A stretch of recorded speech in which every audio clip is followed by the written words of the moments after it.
நல்லா இருக்கீங்களா?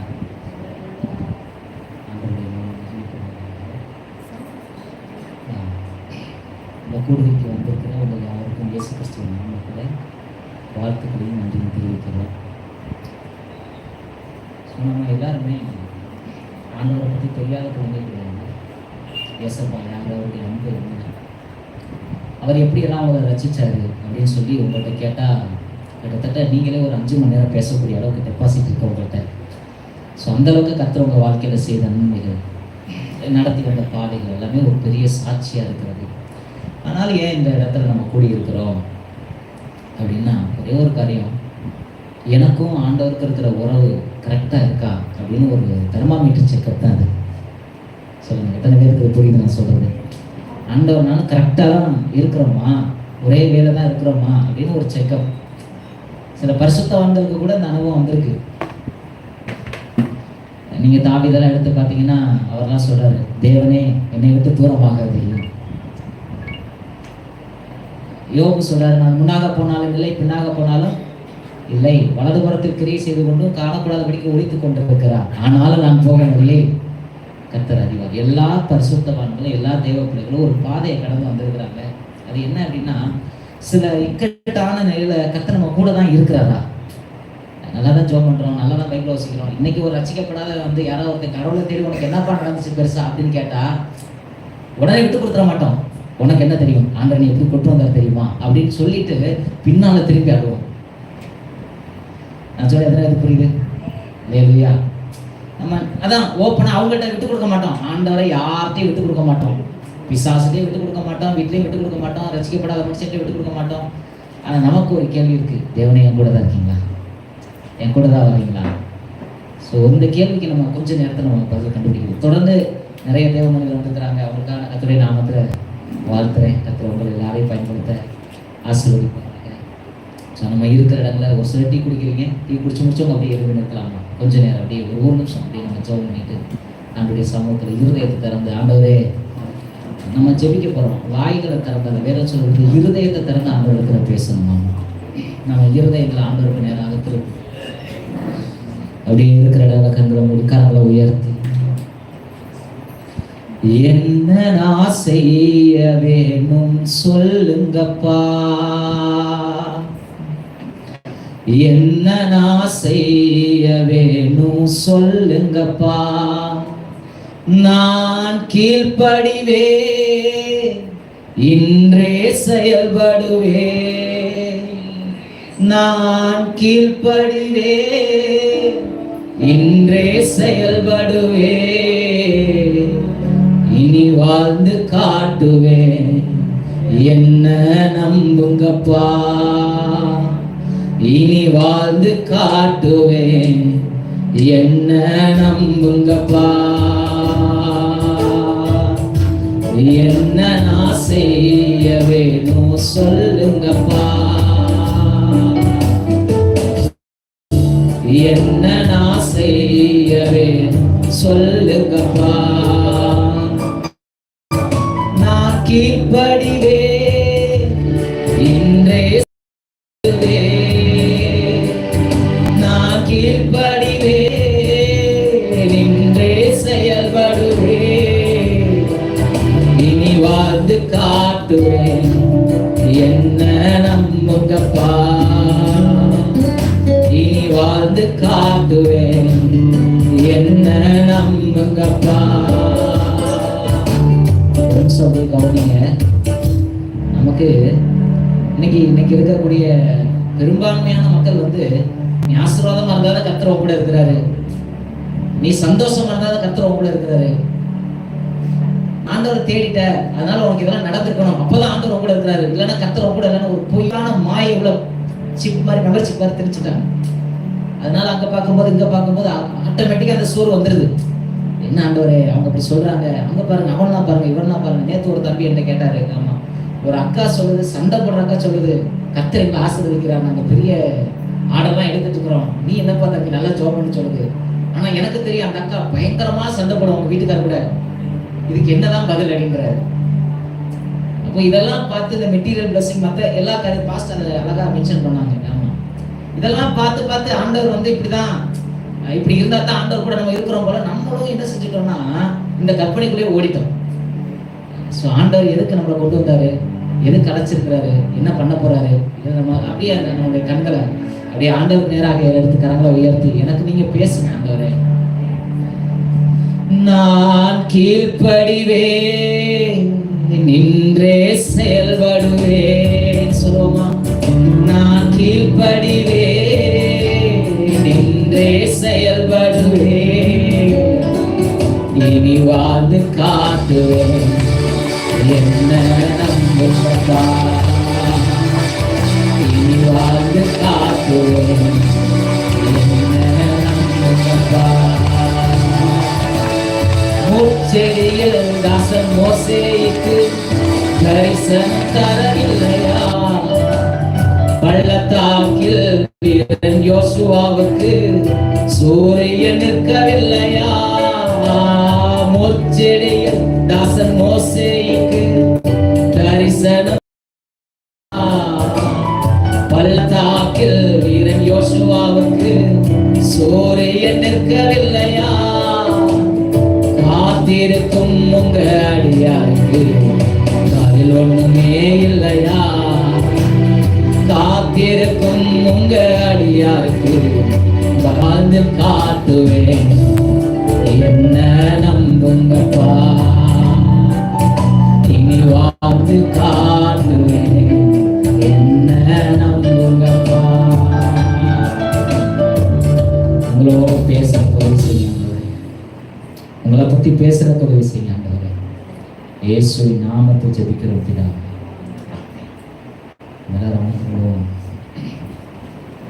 எத்தனை பேர் பலனா இருக்கிறீங்க? கிறிஸ்துவுக்குள் கர்த்தருக்குள் மகிழ்ச்சியா இருப்பதே. ஆமா, எது இருந்தா இல்லைன்னா கர்த்தர் இருந்தாலும் ஒரு பலன் வந்துடும். என்னை பலப்படுத்துகிற சூப்பர் பாருங்க, எத்தனை வசனம் நமக்கு தெரியுது. நமக்கா விசுவாசம் சொல்லித்தாங்க. கர்த்தர் உங்களோட இருக்கிறார். இன்னைக்கு ஒரு காரியத்தை நான் உங்கள் மத்தியில் அழுத்தமா சொல்லிட்டு நான் இந்த செக்ஷனை முடிக்க விரும்புகிறேன். லூக்காவுக்கு எழுதின சுவிசேஷத்தின் புஸ்தகம் 15ஆம் அதிகாரத்தில் நம்ம எடுத்துக்கொள்வோம். இது ஒரு செய்தியாக எடுத்துக்கிடலாம், அல்லது ஜபமாக எடுத்துக்கிடலாம், உங்களுக்கு ஆண்டவருக்கான உரையாடலாக எடுத்துக்கிடலாம். அது உங்கள் விருப்பம். லூக்கா 15:31.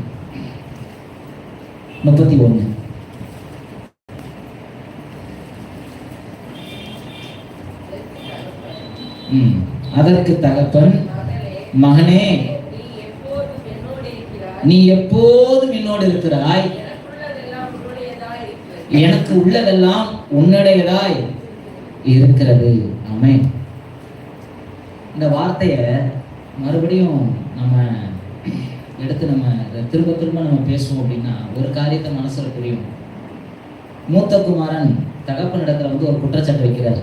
தகப்பனே, இளையகுமாரன் போய் என்னென்னமோ பண்ணிட்டு வந்துட்டாரு, சேட்டையெல்லாம் பண்ணிட்டு வந்துட்டாரு, ஏத்துக்கிட்டீங்க, அவருக்கு உண்டான எல்லாத்தையும் கொடுத்துட்டீங்க. ஆனா நான் உங்க கூட தான் இருக்கிறேன், எனக்கு ஒரு ஆட்டுக்குட்டி கூட கிடைக்கல. அதுக்கு அப்பா அழகா ஒரு வார்த்தை சொல்றாரு, நீ எப்போதும் என் கூட தான் இருக்கிற, எனக்கு உள்ளதெல்லாம். இவருக்கு என்ன பிரச்சனை? ஆட்டுக்குட்டி இல்லை. ஆண்டவர் சொல்றாரு, என் மொத்த சொத்துமே உனக்கு தான். இன்னும் சொல்லப்போனா என் சொத்தே நீதான், எனக்கு அடுத்து நீதான், எல்லாமே நீதான். இளையகுமாரனுக்கும் மூத்த குமாரனுக்கும் ஒரு பெரிய வித்தியாசம்லாம் இல்லை. நம்ம இளையகுமாரன் மனம் திருப்பி வந்துட்டான்னு நம்ம நிறைய பார்க்குறோம். மூத்த குமாரன் ஆக்சுவலி பின்மாற்றத்தில் போனவர் தான்.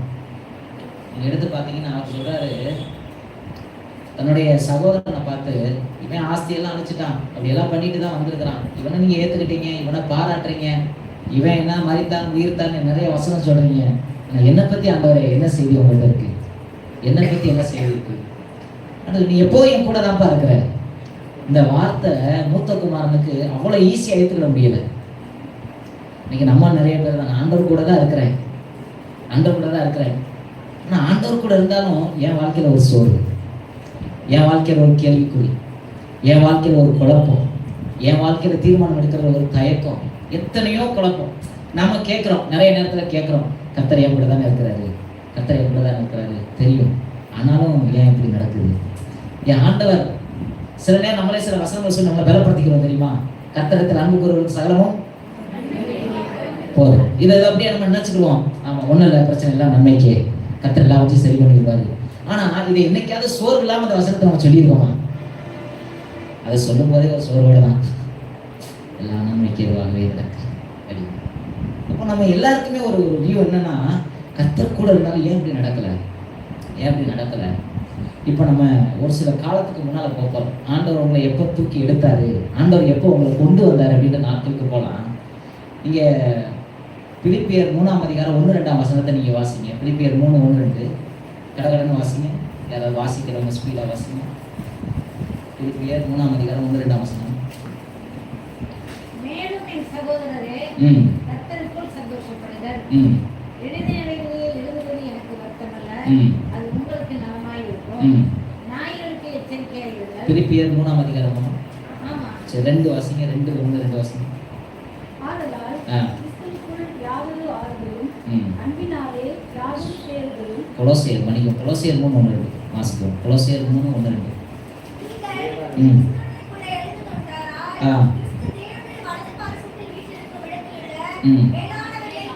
மேலானவைகளை நாடுங்கள். ரைட். நம்ம ரட்சிக்கப்பட்ட நாளை கொஞ்சம் நினைச்சு பாருங்க. நம்ம ஏதோ ஒரு நன்மைக்காக ஆண்டவர்கிட்ட வந்திருப்போம், ஏதோ ஒரு அற்புதம் நடக்கணும், வியாதி சுகமாகணும், ஏதோ ஒரு காரியத்துக்காக வந்திருப்போம். ஆனா ஆண்டவர் நம்ம கேட்காத ஒண்ணு நம்மகிட்ட பேசுவார். என்னன்னா, நீ என் பிள்ளை, உன்னை என் ரத்தத்தினால கழுவி உன் அக்கிரமத்தெல்லாம் மன்னிக்கிறேன், பாவத்திலிருந்து உனக்கு விடுதலை தரேன், நீ என்னைக்கு என் கூட உறவாடணும் அப்படின்ற ஒரு பாக்கியத்தை அன்னைக்கு கொடுத்துருப்பாரு. அன்னைக்கு ரட்சிக்கப்பட்ட அந்த நாளை நீங்க நினைச்சு பார்த்தீங்கன்னா ஒரே ஒரு வார்த்தை தான் சொல்லியிருப்போம், எனக்கு எதுவும் வேண்டாம், அம்மா வேண்டாம், அப்பா வேணாம், பிள்ளை வேணாம், குட்டி வேணாம், சொத்து வேணாம், சுகம் வேணாம், எனக்கு நீங்க மட்டும் போதும். இந்த வார்த்தை எத்தனை பேர் சொல்லியிருப்போம்? ஆண்டவர் தொடும்போது அந்த ரட்சிப்புகளை வந்த அன்னைக்கு அந்த கண்ணீரோட நம்ம தேவ சமூகத்தை விட்டு நீங்காத நாளே கிடையாது. உங்களை யாரும் ஜெபிக்கணும்னு எழுப்ப வேண்டிய அவசியம் இல்லை, உங்களை யாரும் பைபிள் எழுதுற அவசியம் இல்லை, சர்ச்சுக்கு போன்ற அவசியம் இல்லை. இன்னும் சொல்ல போனா பாஸ்ட் சர்ச்சில் இருக்காரோ இல்லையோ, நீங்க 6 நாள் 7 நாள் சர்ச்சில் தான் கிடப்பீங்க. அந்த நாளை நீங்க நினைச்சு பார்த்தீங்கன்னா உங்க வாழ்க்கையில என்ன நடந்தாலும் அதை பத்தி நீங்க ஒரு செகண்ட் கூட கவலைப்பட்டுக்க மாட்டீங்க. இதெல்லாம் ஒண்ணும் இல்லை, எனக்கு ஏசப்பா போதும், இந்த பிரச்சனை பெருசு இல்லை, எனக்கு ஏசப்பா போதும். அன்னைக்கு அந்த ஒரு அன்பு எவ்வளவு தூரம் இருந்துச்சு பார்த்தீங்களா? இது எதையுமே பெருசா பார்க்காம, இதை எதையுமே பெருசா நம்ம யோசிக்காம, எனக்கு இயேசுதான், எனக்கு இயேசுதான், அவர் போதும், அவர் என் வாழ்க்கையில இருந்தா போதும், இந்த மைண்ட் எவ்வளவு தூரம் இருந்துச்சு. ஆனா இன்னைக்கு கொஞ்சம் கொஞ்சமா தள்ளி வர இம்மைக்கான கவலை நம்ம தொத்திக்கிடுச்சு. ஆண்டவரை நம்பி வந்துட்டோம், அவங்களுக்கு நடந்த கவலை நமக்கு ஒரு அற்புதம் நடந்தா நல்லா இருக்குமே, அவங்களுக்கு நடந்த கவலை நமக்கு ஒரு காரியம் நடந்தா நல்லா இருக்குமே, ஏன் தேவன் இப்படி செஞ்சா நல்லா இருக்குமே. பாருங்க, உங்க பக்கத்துல ஒருத்தர் இருப்பார், அவர் திடீர்னு சாட்சி சொல்லுவார், மைக்க பிடிச்சி, நான் நேற்று தாங்க வந்தேன், எனக்கு ஒரு 5 லட்ச ரூபா கடன் இருந்துச்சு, சபைக்கு வந்தேன், கர்த்தர் அற்புதம் செஞ்சார், கர்த்தருக்கு ஸ்தோத்திரம் சாட்சி சொல்லுவார். நீங்க 5 வருஷமா வருவீங்க, 1 லட்ச ரூபா கடன் அப்படியே இருக்கும். உங்களுக்கு என்ன தோணும் அவரை பார்க்கும்போது? இப்ப பைபிள் ஒரு வசனம் வாசிக்கிறீங்க, தேவன் பச்சைபாதம் உள்ளவர், அப்படியே பக்கத்துல இருக்கவரையும் பார்ப்பீங்க, உங்களையும் பார்ப்பீங்க. ஏன் அது தோணுது தெரியுமா? ஆண்டவர் ஆசீர்வாதத்தை கொடுக்க மாட்டேன்னு என்னைக்குமே சொன்னதில்லை, ஆண்டவர் ஆசீர்வதிக்க மாட்டேன்னு என்னைக்குமே சொன்னதில்லை. பிரச்சனை என்னன்னா, அவருக்கும் எனக்குமான உறவு எந்த அளவு சரியா இருக்கிறதோ அந்த அளவு என்னுடைய மனநிலை மாறும், உங்க மனநிலை மாறும். சொல்லுங்க, அம்பானி சம்பாதிக்கிறாரா இல்லையா? அம்பானி நல்லா இருக்காரா? சொல்லுங்க. சினிமா ஆக்டர்ஸ் பெரிய பெரிய புகழோட இருக்காங்களா? நம்ம ஒரு கேள்வி கேட்டுக்கிட்டே இருப்போம், அவங்களாம் நல்லா இருக்காங்களே, அவங்களாம் நல்லா இருக்காங்களே. ஏன் ஆண்டவரே? 73ஆம் சங்கீதத்தில், ஆசாப் சங்கீதத்தில் நீங்க வாசிச்சு பார்த்தீங்கன்னா, ஆசாப் அழகா எழுதுவார் அந்த இடத்துல, துன்மார்க்கருடைய வாழ்வையில் நான் காண்கையில் அவர்களுக்கு மரண பரியந்தம் இடுக்கண் இல்லை, அவர்கள் மேல் பொறாமை கொண்டேன். யார் சொல்றா? நல்ல ஆண்டவர் ஆராதிக்கிறவர் பாட்டாவே பாடுறாரு, மரண பரியந்தம் இடுக்கண் இல்லை ஆண்டவரே, அவன்லாம் நல்லா தான் இருக்கிறான், பெருமை சிறப்பணியை போல இருக்கு, பார்க்கறதுக்கு எப்படிலாம் போறான் பாருங்க, அவன் கண் எடுப்பாய் பார்க்கிறது, என்னை பார்த்தாலே ஒரு மாதிரி பார்க்கறான், கோயில் போற, உனக்கு என்ன கிடைக்குது போ அப்படின்ற மாதிரிதான் போறான் வர்றான். அதெல்லாம் பார்த்த உடனே இவர் ஆவி ட்ரை ஆகி, இல்லை ஆண்டவரே, அவன் பக்கத்துல ஏதாவது வச்சுதான் எனக்கு ஏதாவது அவன் கொடுத்துருங்க, அப்பதான் அவனால என்ன செய்ய மாட்டேனே, அட்லீஸ்ட் அவனோட உயர்த்துன்னு சொல்லல, அவனுக்கு அளவுக்கு கீழே அவன் குறை சொல்லாத அளவுக்காக என்ன செய்யுங்க, லிஃப்ட் அப் பண்ணுங்களேன், லிஃப்ட் அப் பண்ணுங்களேன். அவனுடைய ஏக்கம்லாம் அதுதான், ஆசைப்பட்டாச்சு தான் சொல்லுவார். அவர் சொல்லுவார், மரணப்பரிந்து அவருக்கு எடுக்கல, இவர் எங்கே போய் பார்த்தாரு? நீங்கள் அதுக்கப்புறம் பின்னால் வசனத்தை வாட்சி பார்த்தீங்கன்னா அவருடைய முடிவை நான் காண்கிறேன்னு வசனம் வரும். அந்த இடத்துல சொல்லுவார், அவர் ஒரு மேடான ஒரு இடத்துல இருந்து சர்க்கலா ஆண்டவர் கீழே தள்ளும் போது ஒரு நிமிஷத்துல துன்மார்க்கன் இல்லாமல் போனான்னு வசனம் முடியும். அதுக்கு முன்னாலேயே இவர் என்ன செய்வார்னா, அவனை பார்க்கும் போதெல்லாம் வைத்தறிச்சல், அவன் வாழ்க்கையை இப்பதான் முடியும், இவரே ஒரு முடிவு பண்ணிக்கிறார். அவன் முடிவே வரல, ஆனா இவர் ஒரு முடிவு பண்ணிக்கிறார். சில நேரம் அவங்கள பார்க்கும்போது மற்றவங்கள பார்க்கும் நம்ம ஒரு முடிவு பண்ணோம், அவன்லாம் என்னங்க நல்லா தாங்க இருக்கிறான், நான் தாங்க அப்படின்னு. பிசாசு சூப்பரா ஒரு ஆயுதத்தை கையில் எடுத்துக்கிட்டான். ஒரு தேவ பிள்ளைய வைத்தறிச்சலை கலப்படனா பக்கத்துல எவனாவது ஒருத்தர் லிஃப்ட் பண்ணா போதும், நமக்கு ஆட்டோமேட்டிக்கா ஆவி கீழே போயிடும், சோர்ந்து போயிடும், ஒன்றும் இல்லாமல் போயிடும். ஏன் அதை நான் யோசிக்கிறேன், நம்ம யோசிச்சு பாருங்களேன், கடவுளே தேடலையே, சர்ச்சைக்கே போல, ஆண்டவரை தேடல, அவன் நல்லா இருக்கானே, எனக்கு ஒரு மாதிரி இருக்கே. மூத்த குமாரனுக்கு இதே பிரச்சனை தான். அவன் போய் துன்மார்க்கமா வாழ்ந்து வேசி இடத்துல ஒரு ஆஸ்தி அடிச்சு போட்டு வந்தான். அவன் என்ன வீட்டில் வச்சு தலையில தூக்கி வச்சு கொண்டாடுறீங்க, நான் உங்க கூடவே இருக்கிறேன், எனக்கு ஏதாவது பண்ண மாட்டேங்கிறீங்க, எனக்கு ஏதாவது பண்ண மாட்டேங்கிறீங்க. ஆனா யூதருடைய கலாச்சாரத்துல அவங்க அப்பாவுக்கு அடுத்த ஸ்தானம் இவருக்கு தான். அந்த சேஷ்ட புத்திர பாகம், அந்த பெர்த் ரைட்ஸ், அது எல்லாமே இவரோட தான். இவருக்கு அவருடைய ஆசீர்வாதத்தினுடைய அருமை தெரியல. ஆசீர்வாதத்தினுடைய பிள்ளையானாலும் ஒரு குமாரன், ஒரு பிள்ளையா இருக்கிறாங்கன்னு வைங்களேன். இப்போ உங்க பிள்ளை 18 வயசுக்கு கீழே இருக்கிறாங்க, ஒரு 10 வயசு இருக்கிறாங்க, நல்லா தான் பைக் ஓட்டுறான், வாங்கி கொடுத்துருவீங்களா? ஏன் கொடுக்க மாட்டோம்? அதுக்கு ஒரு மெச்சூர்ட் வரணும், அந்த வாகனத்தை ஹேண்டில் பண்றதுக்கு வரணும். ஒருவேளை நானே வாங்கி கொடுத்தாலும் அரசாங்கம் அவனை அனுமதிக்காது. நம்ம யோசிக்கிறல, தேவன் ஏற்ற காலத்துல ஒரு மனுஷன் அப்படியே வணைவர். இந்த உலகத்துல பெரிய பணக்காரனவங்க, பெரிய அளவுல புகழ் பேர் சம்பாதிச்சவங்க எல்லாம், அவங்களுக்கு அதெல்லாம் வரும்போது பெருமை சேர்த்து வந்துருது. ஆனா கர்த்தர் ஒரு மனுஷனை உயர்த்தும் போது தாழ்மை சேர்த்து வளருது. எத்தனை பேர் அண்டர்ஸ்டாண்ட் பண்றீங்க? ஆண்டவர் ஒரு மனுஷனை வளர்க்கும் போது அவனுக்குள்ள தாழ்மை சேர்த்து வளருது. அதான் சொல்றா பாருங்க, யாக்கோபு 2 பரிவாரங்கள் உடையவனா. நம்மால 2 காரை வச்சிருந்தாலும் கையில பிடிக்க முடியாது. அவர் எத்தனாயிரம் ஒட்டகம், எத்தனாயிரம் ஆடு, எத்தனாயிரம் மாடு. அவர் சொல்றாரு, வெறுமையா வந்தேன், கோழுகையோட வந்தேன். ஆமா, கர்த்தர் தான் என்ன செஞ்சீங்க, இதெல்லாம் கொடுத்தீங்க, நான் இதுக்கு எவ்வளவு வேணும் பாத்துறேன் அல்ல. ஆனா அவர் எவ்வளவு எஃபர்ட் எடுத்தாரு நீங்க வாசிச்சு பாத்தீங்கன்னா, வெயில்லையும் பனிலையும் மழையிலையும் நான் கஷ்டப்பட்டுலாம் சம்பாரிச்சேன்னு அவங்க மாமனாட்ட சொல்றாரு. ஆனா அவருக்கு தெரியும், என்னதான் சம்பாரிச்சாலும் கர்த்தர் ஆசீர்வதிக்கலாம் ஒண்ணும் நிக்காது.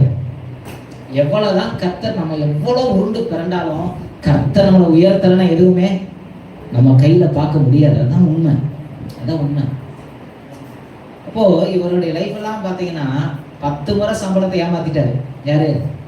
லாபான். 10 முறை அப்படின்னு என்ன அர்த்தம்னா, கருப்பு குட்டி போடுற ஆள்லாம் சம்பளம். மொத்தம் 20 வருஷம் வேலை பார்த்தாரு யாக்கோபு. அந்த 20 வருஷத்துல 14 வருஷம் அவங்களுடைய மனைவிக்கே செலவழிஞ்சிருச்சு. ஒரு 7 வருஷம் லேயாளுக்கு, இன்னொரு 7 வருஷம் ராகேலுக்கு போச்சு. மிச்சம் 6 வருஷம் தாங்க வருமானம் சம்பாரிச்சாரு. வெறும் 6 வருஷம் தான். 6 வருஷம். அந்த 6 வருஷத்துலயே சம்பளத்துக்கு ஏகப்பட்ட பிரச்சனை. 10 முறை சம்பளம் மாத்தல. கருப்பு குட்டி போட்டா அந்த ஆளெல்லாம் உனக்கு தானே, ஏன்னா எஜமானுக்கு தெரியும் இந்த ஆள் கருப்பு குட்டியே போடாது. எஜமானுக்கு எஜமான் ஒருத்தர் இருக்கார்ல, அவர் இறக்குறாரு. அவர் சொல்றாரு, ஒன்றும் பிரச்சனை இல்லை, மரத்து பட்டயத்துக்கு போடு, உனக்கு நான் செய்வேன். பாருங்க, அந்த இடத்துல அற்புதமா அந்த சீசன் மட்டும் ஆடு கருப்பு குட்டியா போடுது. உடனே லாபானுக்கு மனசு பொறுக்கல. இல்ல இனிமேல இருந்து வெள்ளை குட்டி போடுற ஆளுதான் உனக்கு, ஏன்னா அவருக்கு தெரியும் வெள்ளை குட்டி போடாது. அந்த சீசன் வெள்ளை குட்டியா போடுது.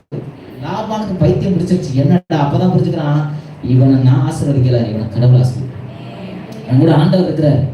ஒரு மனுஷன் எவ்வளவுதான் ஏமாத்தணும்னு நினைச்சாலும் கர்த்தர் கூட இருந்தாலும் அதை அனுமதிக்கவே மாட்டார். என்ன முயற்சி பண்ணலாம், எவ்வளவு முயற்சி பண்ணலாம், ஒரு துளி கூட அவங்களால என்ன செய்ய முடியாது. நம்மள நீர் எனக்கு தீமை செய்து என் தகப்பனுடைய தேவன் என்னோடு கூட இராதிருந்தால் நீர் இன்னைக்கு என்னை என்ன செஞ்சிருக்க மாட்டீங்க, உயிரோடே விட்டுருக்க மாட்டீங்க, என்னை எவ்வளவு தூரம் கொண்டு வந்திருக்க மாட்டீங்க. ஒரு ஆண்டவருடைய பிள்ளைக்கு ஆண்டவருக்கும் அவங்களுக்குமான உறவு எந்த அளவுக்கு இருக்கிறதோ அந்த அளவு தாங்க அவங்களுடைய வளர்ச்சி. நம்ம வெளியில பாக்குறோம், வெளியில இது இருக்கா இதுதான் ஓகே. இல்லை அது எதுவுமே நீங்க, நான் என்ன சொன்னேன், இதை பெருசா நினைக்காதீங்க. இது ஒரு பெரிய விஷயமே இல்லை. ஒரு ஆண்டவருடைய பிள்ளைக்கு இது ஒரு பெரிய விஷயமே இல்லை. எனக்கு தேவைன்னா அது வரும் இல்லையா? உங்க பிள்ளைங்க உங்க கூடவே இருக்கிறாங்க, ஒரு அப்பாவுக்கும் பையனுக்கும் சண்டை, பேசிக்கிறது இல்லை. இப்போ 1000 ரூபா பணம் தேவை. இப்போ அவர் எப்படி கேட்பார் அப்பாட்ட? நேராக வந்து அப்பா கொடுங்கப்பான்னு கேட்பாரா? நேராக போவார், இந்த அம்மா காலை வச்சு கடிப்பாரு. அந்த ஆள்கிட்ட ஒரு 1000 ரூபா பணம் இருந்தா வருமா வராது? ஏன் நேரடியாக பேச முடியல? உறவு இல்லை. இந்த உறவு இல்லாததுனாலயே நம்ம பல நேரத்துல எதை நினைச்சாலும் அது கைப்பிடி வராம போயிடுச்சு. சில விஷயங்களை நம்ம ஏன் கேட்கிறோம், எதுக்கு கேட்கறது, இது எனக்கு தேவையா இல்லையான்னு கேட்கறது கூட ஆண்டர்கிட்ட நெருங்கி பழகல. ஒரு பொண்ணு வந்து ஒரு தடவை ஜோமன் வந்துட்டா. அந்த பொண்ணு என்ன சொன்னா, ஆண்டவர் என்னோட பேசிட்டாரு. ஆண்டவர் என்னோட என்னமா பேசினாரு, உன் மன விருப்பத்தின்படி உனக்கு தருவேன் ஆண்டவர் என்கிட்ட பேசினாரு. இன்னைக்கு உங்க செய்தி மூலமா தான் பேசினாரு. சரிம்மா, உன் மன விருப்பம் தான் என்னம்மா அப்படின்னு. இல்லை, அந்த அந்த அந்த பையன் இருக்கார்ல, அவரை என் மனசு நினைச்சிட்டே இருந்தேன். கர்த்தர் தீர்க்க தரிசனமா பேசிட்டாரு. உங்க தீர்க்க தரிசனத்தை என்னத்தை கள்ள கொண்டு போட, எப்படியெல்லாம் தீர்க்க தரிசனம் கேட்க ஆரம்பிச்சிருக்கீங்க. நிறைய பேர் என்ன செய்யறாங்கன்னா, அவங்க மாம்சத்துல ஒரு கற்பனையை வச்சுட்டு இவங்க பேசுறது அதை எங்கதான் மேட்ச் பண்றாங்களோ தெரியல. நிறைய நேரத்தில் அப்படி நிறைய பேர் இருக்கிறாங்க. அவங்க ஒன்று ஃபிக்ஸ் பண்ணிட்டு வந்துடுவாங்க மைண்ட்ல. இவங்களுக்கு வர அதுக்கு முன்னால பாஸ்ட் இப்ப இனிமே மனம் திரும்புன்னு சொன்ன மாதிரி சொல்லியிருப்பாரு. அதெல்லாம் நம்ம காதுல போதோ இல்லையோ, எல்லாம் உன்னோட இதுன்னு அதை மட்டும் பிடிச்சிட்டு போயிடுவோம். எத்தனை பேருக்கு புரியுது? அப்ப என்ன தீர்க்க தரிசனத்தை எந்த அளவுல வாசி? தீர்க்க தரிசனம் என்ன தெரியுமா? நம்மளை சீர்திருத்தம், நம்மளை தேவனோட மறுபடியும் கொண்டு வரணும். ஒரு தீர்க்கதரிசி ஆண்டவர் அனுப்புறாருன்னா ஜனங்களை கட்ட சந்திக்கிறார்னு அர்த்தம். உங்களை சந்திக்கிறார்னு அர்த்தம். பாருங்க, கர்த்தருடைய தூதனானவர் வராத கிதியோனை பார்க்கிறாரு. பராக்கிரமசாலியா கர்த்தர் உன்னோடு கூட இருக்கிறார். ஸோ அது வரைக்கும் அவங்க வாழ்க்கையில் ஒரு டேர்னிங் பாயிண்ட். ஸோ இன்னைக்கு நீங்க இந்த இடத்துல வந்திருக்கிறோம், கூடி வந்திருக்கிறோன்னா ஒரே ஒரு காரியத்தை மட்டும் மனசுல வைங்க. எனக்கும் ஆண்டவருக்கு இருக்குமான உறவுல எந்த அளவு நான் தள்ளி நிற்கிறேன், அதை கண்டுபிடிச்சிடணும். இப்போ நான் ஒரு வேலை இப்போ நான் கேட்குறேனே, இன்னொரு தம்பி வந்தான், எங்கள் சர்ச்சில் இருக்கான், பிரதர் தெரியும். அந்த தம்பி வந்து ஒரு தடவை என்கிட்ட சொன்னான், நான் பஸ்ஸில் போனேன், ஒருத்தவங்க எனக்கு திரும்பி பார்த்தாங்க, எனக்கு ரொம்ப அது கஷ்டமாக இருந்துச்சு. கஷ்டமாக இருந்துச்சுன்னா அவன் ரொம்ப அந்த டைமில் கொஞ்சம் அவன் மனசில் பெரிய போராட்டம் வந்திருக்கு. அவங்க ரொம்பவே டிஸ்டர்ப் பண்ணியிருக்கிறாங்க. அதனால ஜோம் பண்ணுங்க ஃபஸ்ட்டு, என்னால் நான் இன்னுமே சரியாக ஸ்பிரிச்சுவல் நிற்கணும்னு நினைக்கிறேன் அப்படின்னு சொல்லி போனேன். இது எங்கே இருக்குது? அந்த பொண்ணு சொன்னது எங்கே இருக்குது? இந்த பையன் சொன்னது எங்கே இருக்குது? அந்த பொண்ணு சொன்னது எங்கே இருக்குது? அந்த பொண்ணு யதார்த்தமா அவங்க வந்து பேசுறதுக்கு அப்ரோச் பண்றாங்க. இந்த தம்பி விலகி ஓடுறாரு. ஆனால் இவர் மனசுல அந்த ஒரு பாதிப்பு இருக்கு. அதவே வரக்கூடாதுன்னு சொல்லி இவர் ஜெபம் பண்ண சொல்றாரு. நீங்க ஆண்டவரோட இருந்தீங்கன்னா எது தப்பு எது சரின்னு அது கத்து அவங்கள பேசுவாங்க. நான் கேட்கறதெல்லாம் சரிதானா தவறுதானா இல்லை யாரையாவது பார்த்து கேட்கறேன்னா ஒருத்தர் ஜெபம் பண்ணா, ஆண்டவரே எனக்கு 2 காரை கொடுங்க, ஒரு காரை கொடுங்க அப்படின்னாரு. கொடுத்தாரு. அவரோட தம்பி ஒருத்தர் ஜெபம் பண்ணாரு. இவனுக்கு கார் வந்துருக்கு, இவரும் கிறிஸ்டியன் தான், இவர் ஜெபம் பண்ணாரு. ஆண்டவரே எனக்கு அவன் கேட்ட மாதிரி எனக்கும் அதே விண்ணப்பத்தை கொடுங்க அப்படின்னாரு. அது என்ன விண்ணப்பம்னாலும் உனக்கு தெரியுமான்னு கேட்டார் ஆண்டவர். பரவாயில்ல கொடுங்க அப்படின்னு. இப்போ இவர் வீட்டில் 2 கார், ஏன்னா இவர் ரெட்டிப்பான வாக்குத்தத்தத்தை வச்சு ஜெபம் பண்ணுறாரு. திரும்ப அண்ணன் ஒரு வீட்டுக்காக ஜெபம் பண்ணார். வீடு கிடச்சிருச்சு. ஒரு நல்ல ஒரு வீடு, ஒரு பெட்ரூமோட நல்ல ஒரு வீடு கட்டிட்டார். இவர் ஜெபம் பண்ணியிருக்காரு மலங்க போட்டு. எனக்கு இதே மாதிரி என்ன செய்யணும், எனக்கு ரெட்டிப்பா தாங்க ஆண்டவரே கொடுத்துட்டாரு. அண்ணனுக்கு புரியலை, என்னடா நம்ம 1 வாங்கினா அவனுக்கு 2 வருது என்ன அப்படின்னு இவர் ஆண்டவர்கிட்ட கேட்டுக்காரு. ஆண்டவர் என்ன பிரச்சனை, நான் எது வாங்கினாலும் அவன்கிட்ட 2 மடங்கு வருது, என்ன பிரச்சனை? ஆண்டவர் வேறு வார்த்தை சொன்னாரா, நீ எது கேட்டாலும் அவன் ரெட்டிப்பா வேணும்னு கேட்டுக்கிறான்ப்பா. இப்ப இவர் சொன்னாரா, எனக்கு ஒரு கல்ல இருளை கொடுங்க ஆண்டவரே. எப்பா நல்லா தெரிஞ்சுதான் கேட்குறியா? தெரிஞ்சுதான் கேட்குறேன். கன்ஃபார்மா? கன்ஃபார்ம். கொடுத்துடலாமா? கொடுத்துடலாம். Okay right. இப்போ ஒரு கண்ணு மட்டும் இவருக்கு தெரியுது. இப்போ தம்பி வீட்டுக்கு ஆண்டவர் போயிருக்காரு, ஜோமன் ஆரம்பிச்சிருக்காரு. ஆண்டவரே சீக்கிரம் கொடுங்க அப்படின்னு. அவன் என்ன கேட்டுக்கான்னு தெரியுமா? அதெல்லாம் முக்கியம் இல்லை. அவன் எது வாங்கினாலும் எனக்கு 2 மடங்கு வேணும். யோசிச்சுதான் கேட்குறியா? டைம் வேஸ்ட் பண்ணாங்க. ஆண்டவர் கொடுங்க ஆண்டவரே, அவ்வளோதான். இப்போ பார்த்தா 2 கண்ணையும் பரவாயில்ல. இந்த ஆண்டவர் உங்களையும் காணா, பக்கத்தில் இருக்க எதையுமே காணா அப்படின்னு. அவன் ஒரு கண்ணில் இருளை கேட்டான். நீ 2 மடங்கு கேட்ட, இப்போ 2 கண்ணும் கொடுறாங்க. எதுக்கு கேட்கிறோன்னு தெரியாது, என்ன ஜெபம் பண்றோம்னு தெரியாது, இது தேவ சித்தமா சித்தமடையான்னு தெரியாது. ஆனா பொதுவா காமனா ஒரு பிரேயர் பண்றோம். ஆண்டவரோட நீங்க நெருங்கிட்டீங்கன்னா இது சரி இது தப்புன்றதுக்காக நமக்கு ஒரு பேசி வேணும்ல, நமக்கு அது தெரியணும்ல, அதுக்காக நம்ம ஆண்டவரோட நிக்கணும்ல. இன்னைக்கு அவர் சொன்னாரு இப்படி ஜெபம் பண்ணேன், பாஸ்டிங் போட்டு ஜெபம் பண்ணேன் கிடைச்சிருச்சு அப்படின்னு.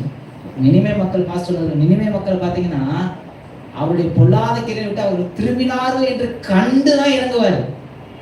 21 நாள்ல 40 நாள் போட்டாலும் ஒரு கணவன் 3 நாள் உபவாசம் பண்ணி ஜெபம் பண்ணாராம். ஜெபம் பண்ணி என்ன சொன்னாரா, ஆண்டவரே என் மனைவியை மாற்றும். ஆண்டவர் இறங்கி வந்து சொன்னாரா, உன் பக்கத்துல உன் மனைவி என் புருஷனை மாத்திரம் 20 நாள் உபவாசம் முடிச்சு இருக்கு. இப்ப யார சொல்றத நான் கேட்க இப்ப மனைவி ஜெபம் பண்ணிட்டு இருக்கு, என் வீட்டுக்கார மாற்றம். ஆண்டவர் நேரா போய் சொன்னாராம், இங்க பாரு, நீ தான் மாறணுமே தவிர வேற யாரும் மாறல. அட்லீஸ்ட் நீங்களாவது மாறுங்க ஆண்டவரே வசனத்தை சொன்னாரா. நான் நேற்றும்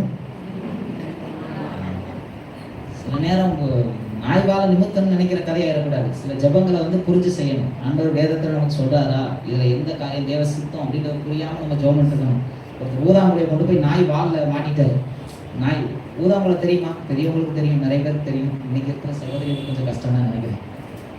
அந்த அடுப்புல ஊதுறதுக்கு வச்சிருப்பாங்க. அந்த கிராமத்து சைடு தான் பார்த்தீங்கன்னா தெரியும். அதை நாயோட வால்ல மாட்டிட்டு இவர் சொன்னார், நாளைக்கு காலையில பாருங்க, இந்த நாய் வாழை நான் நிறுத்தி காட்டுறேன், சருக்கத்தையே மாத்துறேன் அப்படின்னு. காலையில பார்த்தா ஊதாங்குழி சேர்த்து வாங்கிச்சிருக்கு. தேவனை மாத்தணும் முயற்சி பண்ணாதீங்க. யாருமே சரி தேவனை மாத்த முடியாது. அவர் பேட்டர்ன் ஒண்ணுதான். நம்ம மனம் திரும்பி தேவ சமூகத்துல வரும்போது கர்த்தர் நமக்குள்ள பெரிய மாற்றத்தை கொண்டு வந்துருவார். நம்மளை மாத்திட்டாருன்னா நம்ம கையில எதை வேணா நம்பி கொடுத்துருவார், எதை வேணா நம்பி கொடுத்துருவார். ஆபிரகாம பாருங்க, யாரை வேணா நீங்க பைபிள் எடுங்க, எல்லா பரிசுத்தவான்களையும் கர்த்தர் நம்பின எவ்வளவு பெருசா நம்பி இருக்கிறாரு, எவ்வளவு பெருசா உயர்த்தி இருக்கிறாரு. இன்னைக்கு அதெல்லாம் நீங்க ஆண்டவருடைய சமூகத்தில் இன்னும் வரப்போற ஊழியர்கள் நிறைய காரியங்கள் அவங்களோட பேசுவாங்க. நம்ம எல்லாரும் வீட்டுக்கடவுள் இருக்கலாம். நமக்கு நேரம் ரொம்ப முக்கியம். குறைவோடு சொல்ல மாட்டேன், ரொம்ப முக்கியம். எல்லாரும் ஒரே நிமிஷம் அப்படியே காரணங்களை உயர்த்தி தேவ சமூகத்தில் உங்கள் ஆண்டவர் எவ்வளவு பெரிய மேன்மையான காரியத்துக்கெல்லாம் அழைச்சிருக்க தெரியுமா? ஒரு சவாலா அழைச்சிருக்கிறாரு, ஒரு பெரிய சவாலா அழைச்சிருக்கிறாரு.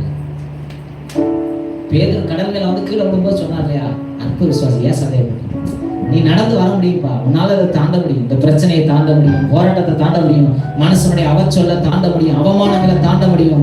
ஏன்னா கர்த்தர் உன்னோடு கூட இருக்கிறார், நீ எப்போதும் என்னோடு கூட இருக்கிறான்னு சொன்ன ஆண்டவர் சொல்லி இருக்கிறார்.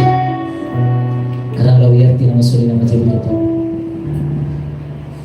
என்ன நான் செய்ய வேணும் சொல்லுங்கப்பா,